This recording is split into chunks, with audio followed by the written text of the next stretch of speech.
For our trailer, the camera we used was a Sony Cybershot WX100.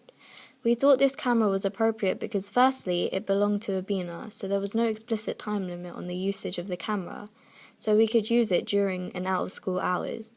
Also, it was helpful because it was quite high quality, which enabled us to effectively play around with the special effects software on Final Cut Pro without having to worry about something being too bright.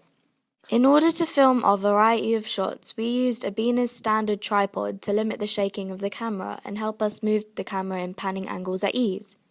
For example, this establishing shot was done by locking and panning the tripod upwards. Another example of this was from various shots like these, which established the mise-en-scène of the trailer. Whilst researching various different horror teaser trailers, I tried to pay close analytical attention to aspects which make any teaser trailer.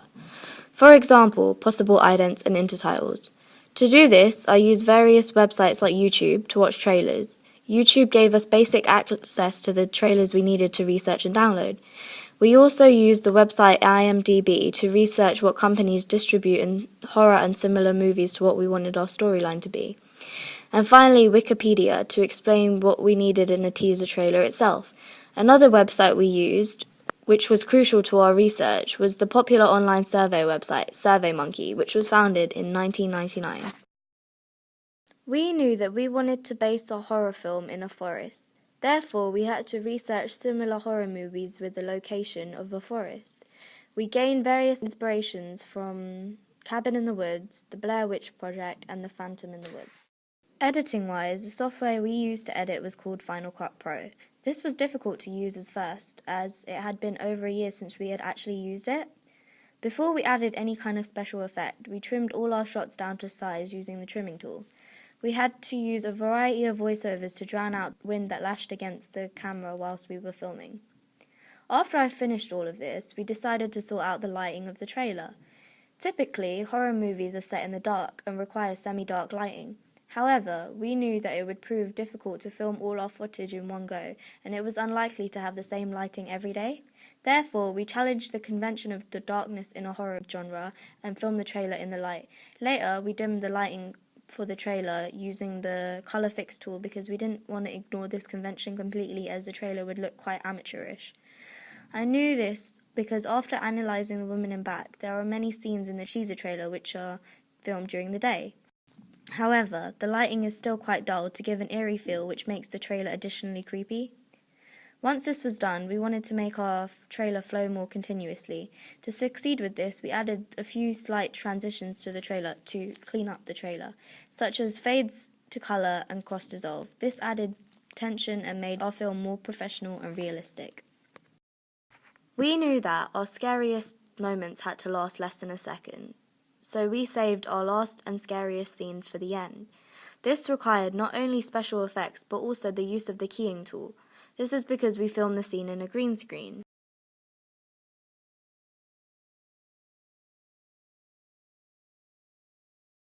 Whilst we were deciding on the intertitles, we watched previous trailers such as The Woman in Black and The Conjuring to see what impact the intertitles gave the audience.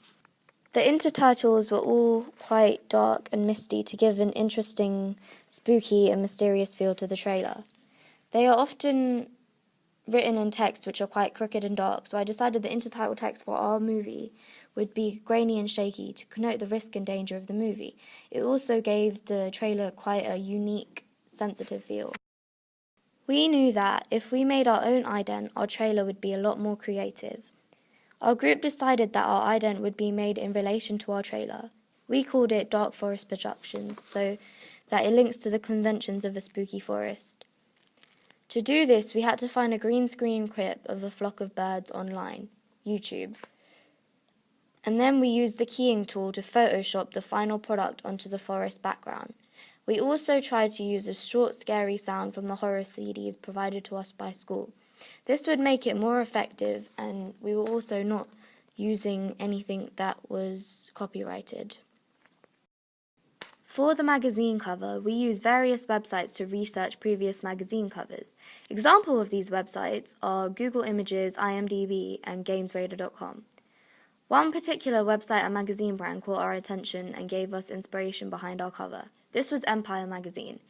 Empire is an incredibly popular and famous magazine which is published monthly by Boa Consumer Media. It is the biggest film magazine in the UK, but it is also published in the United States and various other countries. This magazine showed us that magazine covers, regardless of the film genre, are always flashy and eye-catching.